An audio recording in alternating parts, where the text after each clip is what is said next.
एक पुत्र के लिए बैराग हो जाता है और वो चल देता है अपने घर से एक गुरुदेव के पास। और गुरुदेव के पास जाकर के उन्होंने गुरुदेव को प्रणाम किए और कहा, गुरुदेव हम आपसे नामदान लेकर के और अपने व्यवस्था अपने जीवन को खुशहाल बनाना चाहते हैं। और अकेले बेटा थे अपने माता पिता के। समय जब व्यतीत हुआ और वो गुरुदेव के पास आते जाते रहे, एक समय ऐसा आता है क्या उनके सादे वाले घरों में आने लगते हैं और माता पिता के पास उन्होंने आना जाना ही बंद कर दिया। और जब आना जाना उन्होंने बंद किया तो माता पिता बड़ी चिंता जनित रहते थे कि हमारा एक ही बेटा था और ये भी लगता है कि ये बाबा हो गया। बड़े परेशान रहते थे। उधर एक दिन देखा कि कहने लगा, गुरुदेव आज मुझे माता की याद आ रही है। कहने लगे, पुत्र माता की याद आ रही है, चले जाओ और दर्शन करके शीघ्र वापस आ जाना। कहने लगे, ठीक है गुरुदेव।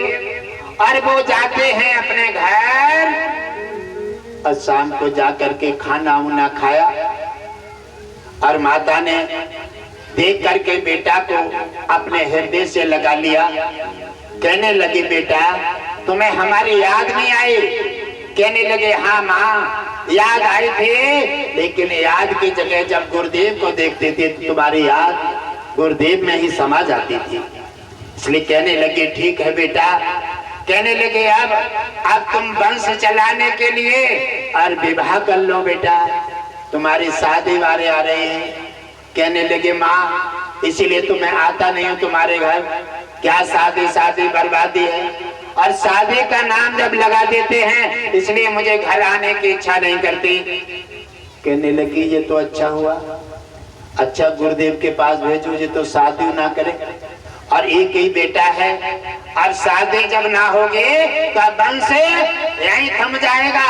अब क्या करना चाहिए? और खाना, बेटा नाराज हो जाता है, उसने भी खाना नहीं खाया। माता भी ऐसी सो गई, पिता भी ऐसी सो गए। सीमित परिवार था और सभी अपने ऐसे संकट में आराम से सो जाते हैं गहरी नींद में। और रात्रि में जब आंख खुली बेटा की और देखने लगा कि भूख लग रही है, और जब जाकर के अपने माँ के रूम में पहुंचा तो वहां बेड पड़ा हुआ था और बेड पर एक फोटो रखा हुआ था। और जब जाने रात में जाकर के और फोटो को उठाया और फोटो देखते ही कहने लगा, ये तो लड़की सुंदर है और इससे तो विवाह कर लेना चाहिए। रात चीख रहा था, माँ से लड़ गया और खाना नहीं खाया और रात भर में फोटो देखते ही कला बदल गई। और रात में अब कहता है कि अब माँ जन कितनी देर में जगेगी, मैं माँ से कुछ कहूँ। और माँ के पास जाता है और फिर लौट आता है, जाता है फिर लौट आता है, बार बार आना जाना। और देखा तब तक माँ बहुत देर में जगेगी, चलो जगा ही लेते। और जाकर के कहने लगा, माँ कितनी गहरी नींद में सो गए। कहने लगा, अरे लला तुम यहाँ कैसे? अरे कहने लगे, माँ एक बात जरूरी थी। बात जरूरी थी। माँ सोचने लगी कहीं जितनाए वहां जाने की कह रहे आश्रम। तो माता एकदम संकोच में आई। अरे कहने लगे, माँ एक बहुत जरूरी बात है। कहने लगे, हाँ बेटा एक फोटो निकालो और उनके सामने दिखा दो। माता ये छोरी किनकी है? अरे कहने लगे, लीला ये छोरी बारे कल तो गई है।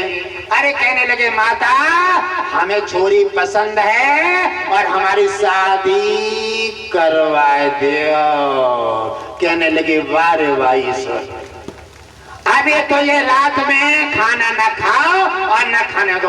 और रात भर में न जाने ईश्वर ने क्या कला पलट दी इसकी। रात भर में तैयार हो गो और शादी के लिए अब हट कर रहो मेरे से। पिता कहने लगे अरे न जाने का मत बदल जाए, फटाफट बुलाओ और इसकी शादी तय कर दो। और वो तो तैयार बैठे थे और बुलाया। उनकी शादी 10 दिन में ही सब कुछ होकर के अब बहू आ जाती है घरे। अब जब बहू आ गए तो अब बाबा के लेके तो जानो भूलिए। गुरुदेव के पास न गए और गुरुदेव आपने लंबे लंबे आंखों से देख रहे मेरे शिष्य को और लौट के न आओ, न जाने का होने वाला। अब मैं तो बिना शिष्य के हो गया। एक शिष्य उधर गुरु देख रहे हैं और उधर माता पिता, ऐसे दुनिया में खींचातानी लगी रहती है। जाकर के उन्होंने देखा और कहने लगे आज हम सब्जी लेकर रख जाते हैं और हमें अब गुरुदेव की याद आ रही है। पत्नी कहने लगी लगता है ऐसे तैसे सुधार भय बदलने को और चले गए तो फिर गड़बड़ हो जाए। अब ऐसे करो कुछ फंदा लगा दो। कहने लगे ठीक है सब्जी रख जाओ और तुम शाम को लौटे हो। कहने लगे ठीक है। अब वो सब्जी लेने गए और सब्जी लेके लौट के आए ना तो उन्होंने लोटा भर के रख लो और बेड पे और कुंडी लगा ले और आराम से गहरे नींद मार रही। और जब देखो कुंडी खटके कि स्वामी आ गए और तैसे ही जल का लोटा भरो हाथ पे खड़ी हो गई। कहने लगे अरे तुम कब के खड़ी हो? अरे कहने लगे प्राणनाथ पति के बिना पत्नी को का ठिकाना है। आप जब से गए हैं और तब से हम ऐसे आपके इंतजार में खड़ी हैं। पति कहने लगा जो तो अच्छा फंदा लगो। क्यों? क्या अगर मैं चलोगा तो ये तो पत्थर हो जाएंगे, इसलिए अब क्या करना चाहिए? कहने लगे चलो अब गुरुदेव के पास तो जाना है। और गुरुदेव के पास अपना व्यवस्था करके और चले गए और गुरुदेव के पास जाते हैं तो गुरुदेव ने जाकर के जैसे देखा तैसे सीने से लगा लिया। कहने लगा बेटा तुम इतने दिन में आए हो तुझे गुरु की याद नहीं आई? कहने लगे गुरुदेव का बताएं तुम तो जो कहते थे शादी बड़ो बड़ो फंदा है और आज गुरुदेव शादी हो गई है तो हमारी तो आनंद मंगल है। गरम गरम रोटी गरम गरम पानी और जबान निकालते ही तैयार हो जाती है। और जहाँ गुरुदेव आओ तुम्हारो काम ढके आओ, इसलिए गुरुदेव आज आनंद मंगल है। और कहने लगे शादी और गुरुदेव पतिव्रता नारी मिली है, ये भाग्यशाली को मिले हर किसी को ना मिले। कहने लगे हमें लगता है कि माया जाल में फंस गए। कहने लगे गुरुदेव देखो सारी बात हमें तुम्हारे बर्दाश्त है, चाहे कुछ करो मार लियो, लेकिन बीवी के बारे में कुछ मत कहियो। और ना है गुरुदेव रिश्ता टूट जाएगा। गुरुदेव कहने लगे क्या लगाता है कि कर्रो फंदा लगा दो। देवी ने चल कोई बात नहीं, फंदा किनका आगे रहेगा। और देवी ने फंदा लगा दो तो अब देख गुरु का फंदा। इसलिए उन्होंने कहा अरे शिष्य मैं तेरी बात से तैयार सहमत हूँ, चल तेरी बात से सहमत हूँ तू मान ले, लेकिन एक बात तो कम से कम गुरु की मानने को फर्ज बनता है ना बनता है? तैने गुरु बनाए नामदान लियो है, अरे गुरु के तो कुछ तो मान ले। कहने लगे गुरुदेव क्या कहना चाहते हो? कहने लगे ऐसा करे अगर चल कोई बात ना माने तो चल अपनी पत्नी की परीक्षा तो एक बार ले ले। कहने लगे गुरुदेव तुम ऐसी बातें अटकाते रहते हो। अरे जब मैंने साक्षात देखो है जल खड़ी है मैं चाहूं ना है तो वैसी खड़ी रहती है। अब जब मैंने आजमाया है तो परीक्षा लेने की क्या जरूरत है? और चलो खैर तुम पीछे पड़ रहे हो कह रहे हो तो गुरुदेव की बात एक मान लेना चाहिए। और एक बात मानी तो समझ ले आओ। अब उन्होंने देखा कहने लगे शिष्या, मैंने वो तेरे घर बहुत दिन से ना गो और तू चल, और तू तो जानता है मुझे कहा अच्छो लगे। शिष्य वह खीर पूड़ी बहुत पसंद है और खीर पूड़ी बनवा और फिर मैं आ रहा हूँ, और तू तैयार हो जा और ले जा करके चारपाई पे खीर पूड़ी का आदेश दे करके और चारपाई पे पहुंच जाइए जो बतासो खाए लिए, और जा तेरी काया पलट जाएगी। और बतासो दे दो उन्हें, और जाकर पहुंचे तो उन्होंने भय देखा, इशारा दिया, तैसे ही वे जल का लोटा लेके खड़ी रह गई। कहने लगे ठीक है ऐसा करो, गुरुदेव आ रहे हैं, गुरुदेव आ रहे हैं और गुरुदेव हमारे खीर पूड़ी बहुत पसंद करें, बनाओ फटाफट। तो नई बहू आती है ना तो काम फटाफट निपटाती हैं, फटाफट। और जितनी पुरानी होती जाती हैं, पहले आती है ना तो कौन होती हैं? पहले आती हैं तो है चौकीदार, हुक्म का पालन, और सबके घर घर में हर हाथ के पानी मांगोगे सेकंड से पहले चौकीदार। और फिर दूसरी बार गई तो हो गई दीवान, यानी पोस्ट बढ़ गई। और तीसरी बार गई तो बन गए हल्का इंचार्ज दरोगा जी, और पोस्ट बढ़ी। और चौथी बार गई तो पूरा हल्का का चार्ज आ गया, हल्का का चार्ज आ गया है, कोई मतलब नहीं है। अब उन्होंने देखा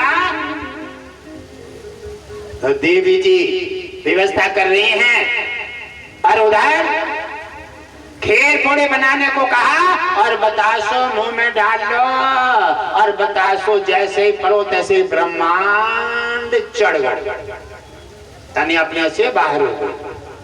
ब्रह्मांड चढ़ जाता है, वो लेट जाते हैं। अब तो सुनेंगे सब, देखेंगे सब, लेकिन बोल नहीं सकते, उठ नहीं सकते।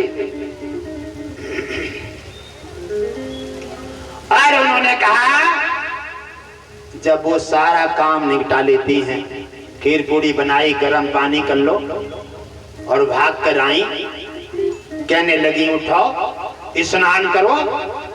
अब भी हाँ तो उठे, बार बार हिलाया, बार बार हिलाया, और वो उठे ना रहे। कहने लगी जब तो लगती है गड़बड़ होगी, क्योंकि बार बार एक आवाज में उठ जाते और हमारी आवाज कहीं कान में पहुंच जाते तो सीधे उठते, आज न जाने का हुआ है। आज तो हिला रहे, आवाज दे रहे हैं, इधर से इधर लौट जाते, इधर से इधर लौट जाते हैं, और उठने का मन नहीं कर रहे, लगते हैं कुछ गड़बड़ हो गई। और जाते हैं, सीना पे हाथ रखो तो धुक धुकान आए, और मुंह पर देख रहे हैं तो बर्फान आ रही है, कह रही है जी तो मरी है। अब क्या कहने लगे जे चलो आना जाना है, ये तो खेल पुराना है, अरे आज भी मरे कल हम मरेंगे, यहाँ कोई नहीं रहेगा। लेकिन बात ये है खीर पूड़ी सब बेकार हो जाएगी, ये बड़ी मेहनत से बनाई है, और ये तो सब रिश्ता ऐसे ही है। अब देखो अगर अब ऐसे रोए पड़े, अब ऐसे अगर रोए पड़े तो न जाने एक दिन में 2 दिन में मट्टी सलटी तो हमारो भूख के मारे सब शरीर मुरझा जाए। इसलिए ऐसा करो, सास ससुर भी है ना, अकेले ही है, चलो इनकी व्यवस्था कर दो, और पहले देखो पहले पेट पूजा और के बाद काम दूजा। उन्होंने खींच करके नीचे डालो और चादर उड़ा दी, चादर उड़ा के उन्हें मुर्दा की स्थिति में डाल दो, और खाना खीर पूड़ी परस के बैठ गई, कुंडी दरवाजे की लगाई दी, कोई आए न जाए वैसे खाते समय, और परस के बैठ गई। तीनों खुराकें गुरुदेव की अपनी और पति की, तीनों खुराकें खाते और नाक तक ठस गई। अब रोवे कौन बताओ, रोबनो जरूरी है। हाँ, रोबरो जरूरी है। अगर ना रोए तो बहना है जो कहीं बताओ कैसे है भाई, आंसू ना निकल लो पति मर गो। अब रोनो जरूरी है और सब काऊ को रोनो ना आवे। अना में जाकर के कहने लगे अब क्या करोगे? अब वो कहने लगे कि चलो अब खाना खा करके और लोटा को पानी भर के रख लो पास में और लाओ छप्पा मारो आखिर में आंसू ना निकले हो। तो पानी तो लोटा में बहुत है, आंसू ना है तो लोटा में पानी बहुत है, छप्पा मारनी है और भाई पानी ढरक रो है और कुंडी खून दे चलियो रे मेरो पति मर गो और चीखा चाखी शुरू कर दे। पड़ोसी आ गए, कहने लगे अरे अभी तो इसको पति गुरुदेव के पास से आयो और अभी एकदम कैसे मरियो जाए, प्राण का ऊपर है। हमें लगता है कि इनमें झगड़ा होगा और झगड़ा होगा जाने कुछ खा लो या फांसी लगा ली, कोई गड़बड़ है। नाना प्रकार के आसपास के लोग अपने अपने नए नए षड्यंत्र बनाते रहते हैं, जिसके जो मन में आई वो कहने लगे और रोने लगे। फिर माता पिता को सूचना चली जाती है, माता पिता रोत भये चले आ रहे हैं, चार खाए चार लटकाए और रोते भय आ रहे हैं हमारो बेटा जिंदा बनो रहे तो हम मर जाते। ये माँ कह रही है, ये पिता कह रहा है और पत्नी कह रही है हम मर जाते, हमारे पति जीवित बने रहते। अरे हमारा कर्तव्य है पति बैठे रहते और हम मर जाते। ऐसे करके अपने रुदन मचाए जा रहे हैं और तब तक माता पिता हुआ गए। अब तो सीना में मुक्का मारना और बार बार पछाड़े खाना और तब तक गुरुदेव सटका टेकत भये गांव के बाहर आ गए। अरे कहने लगे बच्चा हाँ रोने की आवाज कैसी आ रही है? कहने लगे गुरुदेव तुम्हें रोने आवाज पड़ी है, तुम्हारो शिष्य मरियो। कहने लगे कैसी बातें करता है, मेरा शिष्य कोई गाजन मूली है या बतासो है? हाँ क्या प्राण ऊपर रखे हैं? मेरा शिष्य अभी मेरे पास से सुबह आयो है और तू कह रहे हो शिष्य मरियो, ऐसा कैसे हो जाए? अरे गुरुदेव ना मानो तो तुम अपने जाकर आंखों से देख लो।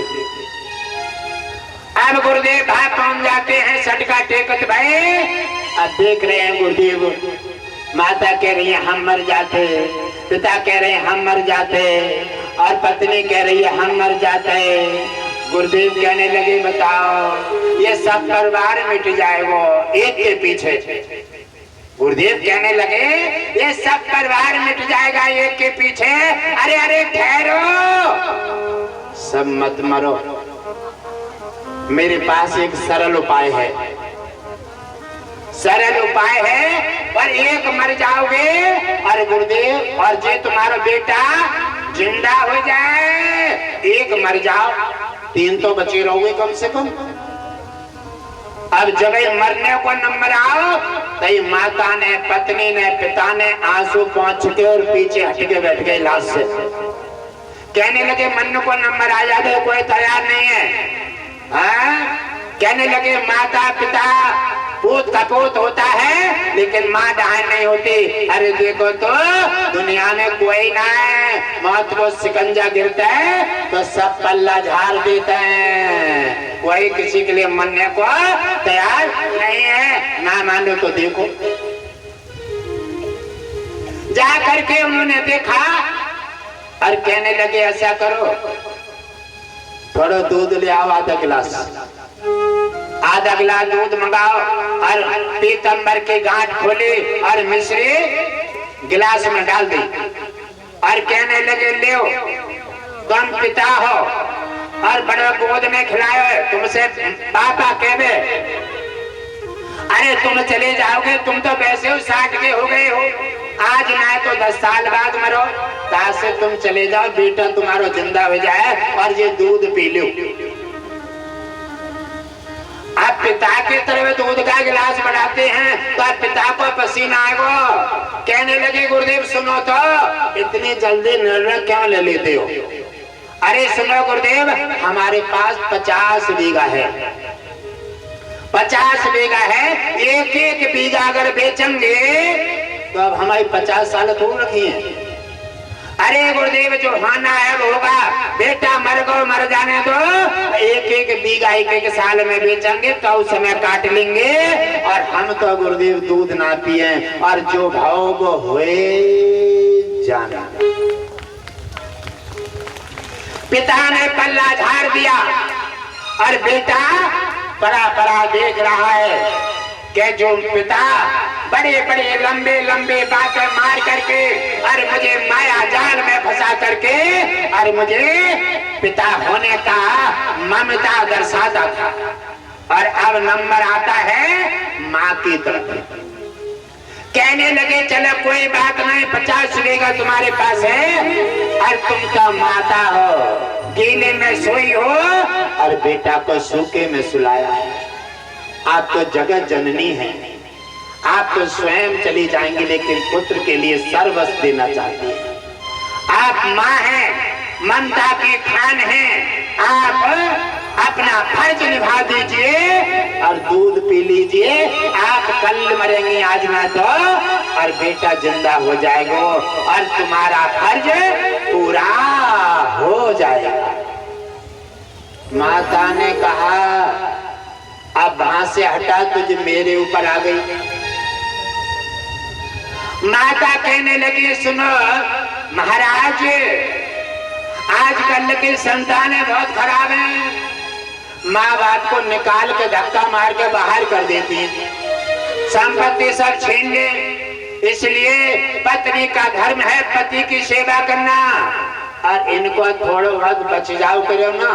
50 बीघा बाई में से हम इनको झूठो अनूठो खाए के, और हम भी इनके सारे गुजारो कर लिए, और पत्नी को उद्धार जब ही होता है पति की सेवा करती है। अब बेटा चलो गो तो चलो, जान दे हम दूध ना पिए, ले बेटा माँ का भी देख लो, माँ को भी देख लो। और माँ ने पल्ला झाड़ दिया और बेटा देख रहा है, जिस पिता ने बड़ी बड़ी सपने दिखाता था आज पल्ला झाड़ दिया।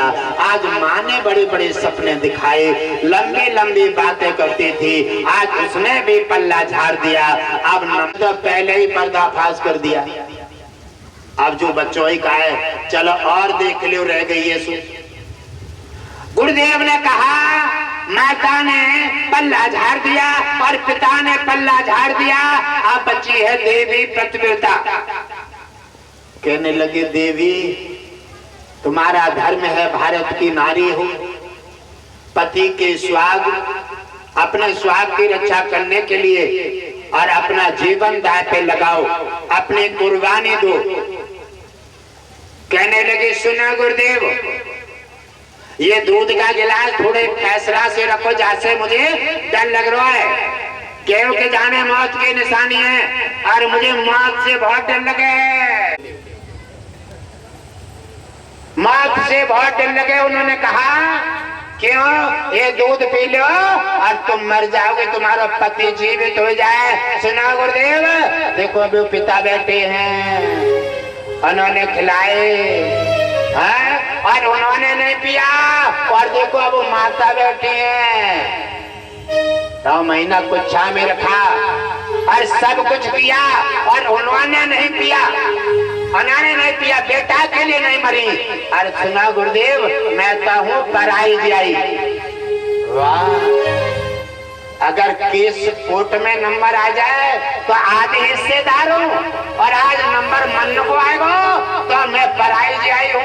आप बताओ क्या करोगे जो दुनिया को कोई ठिकाना है कहीं? और ऐसी आडंबर माया की दुनिया में दुनिया दीवानी हो गई है, धर्म को छोड़ गए, सत्संग को छोड़ गए, माता पिता सनातन सबको धक्का मार दिया है और माया की नगरी में कूद करके अंधे हो गए। और कहने लगे गुरुदेव सुनो, उनके पास 50 बीघा है, बेच करके गुजारा कर लिए, हमारे पास तो कुछ भी ना है। गुरुदेव ज्यादा समय कटे तो लो ठीक है, और नाय कटे तो फिर दूसरों देख लिए। व्यवस्था तो देखनी है, पेट तो पालनी है, कहीं व्यवस्था। कहने लगे भगवान मत कहे, मैं डर सा रहा है। क्यों? कि आपने केवल फर्ज नहीं निभाया और दिखावा किया है और तीनों का पर्दा फांस हो गया है बेटा के सामने, पत्नी का भी, माता का भी और पिता का भी। आज भी अगर ये परीक्षा का दौर आ जाए तो कोई साथ नहीं निभाएगा, सब पल्ला झाड़ कर देंगे। इसी प्रकार उन्होंने कहा, गुरुदेव कहने लगे अब तुम्हें बेटा प्यारो ना है, तुम्हें पति प्यारो ना है, लेकिन बात यह है अब मैं तो गुरु ठहरा, अब मुझे तो एक ही शिष्य है और शिष्य के बिना मेरा काम चलेना है और मैं तो शिष्य के लिए सर्वस्व दे दूंगा और शिष्य को बचाने के लिए मैं दूध पी लूं। पत्नी भाजी बहुत जोर से कहने लगे गुरुदेव आप तो दया की खान हैं, आप तो दया मूर्ति हैं। अरे साधु संतों का जन्म ही जाय के लिए होता है। वृक्ष न खबो फल बके, नदी न सिंचाई नीर, और परमार्थ के कारण ही साधु धरे शरीर। कहने लगा होली दीपावली और आपको भजन कीर्तन करवा दिया और खूब सेवा करें। गुरुदेव जल्दी पी ले, हमारे घर वैसों को वैसो ही बनो रहे हो, हमारे सब चारों के चारों तैयार हो जाएंगे। हे गुरुदेव आप कृपालु हैं। और जाकर उनके पैरों से गिर गई, जल्दी पी ले। गुरुदेव ने कहा ठीक है, आप आडंबर दिखाते हैं, हम नहीं, हम तो अपने भक्त शिष्य से सच्चा प्रेम करते हैं और भाव के साथ उसका कल्याण करना चाहते हैं। और जाकर के दूध का गिलास चढ़ा दिया और ठोकर मारे। कहने लगी अज्ञान, देख ले तू अपनी पत्नी को, देख ले माता को और देख ले बाप को, जो तेरे लिए रो रही है, तड़प रही है, पतिव्रता नारी है, जिसके पीछे तूने गुरुदेव के जुबान को बंद कर दिया था। क्या गुरुदेव पत्नी के बारे में कुछ न कह ले, ओए देख ले। अब जैसे ब्रह्मांड उसका हट उतरा है और ब्रह्मांड उतरते ही गुरुदेव के पैर पकड़ लिए, गुरुदेव पीछे हट जाते हैं। ये तेरी माँ बिलक रही है और तेरा पिता बिलक रहा है, ये तेरी पत्नी बिलक रही है। कहने लगे गुरुदेव और कुछ शेष बचो अभी, और कुछ बाकी है, यानी सब तो देख लिया, अब कोई कुछ देखने को बाकी नहीं है। गुरुदेव इन्होंने हमारा सब कुछ कर दिया और मार करके हमारी व्यवस्था कर दी। इनका तो जितना था वो आडंबर था और इन्होंने कुछ भी, कोई न माता है, ना किसी का बेटा, ना किसी की पत्नी, ये केवल आडंबर है। संसार में आडंबर ये सर्वश्रेष्ठ है। इसलिए उन्होंने कहा कि हे शिष्य अब तुम अपना परिवार देखो, जो भी था तुमने सत्य जान लिया है, मैं नहीं चाहता तुम्हारा परिवार बिगड़े। कहने लगे गुरुदेव परिवार तो है संतुष्टि, और जहाँ संतुष्टि क्या, अब तो मेरा एक एक पल यहाँ समझो नरक के समान है। जहाँ मैं रहूंगा तो मैं आत्म दहा करूंगा और इनके पास तो मैं एक पल भी नहीं रहूंगा। हे गुरुदेव आपके चरणों में रह करके और आपकी सेवा करूंगा और वहाँ भगवान विष्णु को प्राप्त करके और भगवान विष्णु के साथ इतिहासों में नाम जोड़ करके और गुरुदेव की सेवा करके अपना कल्याण करूंगा। तो भगवान विष्णु कहते हैं संसार में जीवन जीने के लिए अपनी व्यवस्था को देखना चाहिए, और अपनी व्यवस्था को यदि नहीं देखोगे सारी चीजें बदल जाएंगी, और जब सारी चीजें बदल जाएंगी तो दुनिया में फिर कुछ दिखाई नहीं देगा। हे प्रिय भक्तों आज भी जाग जाओ। मैं ये नहीं कहता हूँ कि जिस परिवार में जहाँ पर तुम्हारा अधिकार है फर्ज निभाइए, फर्ज निभाओ, लेकिन अपना फर्ज सीमित निभाओ। भजन करने का है वहाँ भजन करो, दान करने का है वहाँ दान करो, सत्संग करने का है वहाँ सत्संग करो, और 3 दिन सत्संग के अपने निकाल के रखो। दान सेवा में समर्पित रहो, ये भी फर्ज पूरा होगा, वह भी फर्ज पूरा हो जाएगा और तुम्हारा कल्याण हो जाएगा। इसी प्रकार भगवान विष्णु ने भक्तों को नाना प्रकार से जगाने के काम किए हैं। और भगवान विष्णु ने कहा, नाना प्रकार से लक्ष्मी कह रही है हे नाथ ऐसी परिस्थिति क्यों कहाँ बनी रहती है? तो उन्होंने कहा ये परिस्थिति मानव जीवन की धरोहर है और ये लक्ष्मी ये मेरी लीला है। क्योंकि लीला मानव समझ नहीं सकता, केवल भक्त समझता है, साधु समझता है, संत समझ लेता है। ऐसे ही बर्दिया ने भगवान विष्णु की लीला समझ करके और सर्वस्व पा लिया। इसलिए बताने का काम ये है कि आप कह देते हैं कि हमारे भाग्य में नहीं है, तो हम कहां से लाएं? भाग्य तुम्हारा है, उससे बड़ा है तुम्हारा कर्म। भाग्य से बड़ा कर्म पर भरोसा रखें। भाग्य से आपको जीवन मिल गया है, मानव देही मिली है और गुरु मिले हैं, आपको धर्म सत्संग करने का आपको समय मिला है, ये भाग्य से मिला। अब इसको चलाना आपका कर्म है, आपको चलाना कर्म है। इसको चला करके कर्म कीजिए और आप अपना मानव जीवन की धरोहर में प्रकाशित होकर के आप अपना कल्याण कीजिए।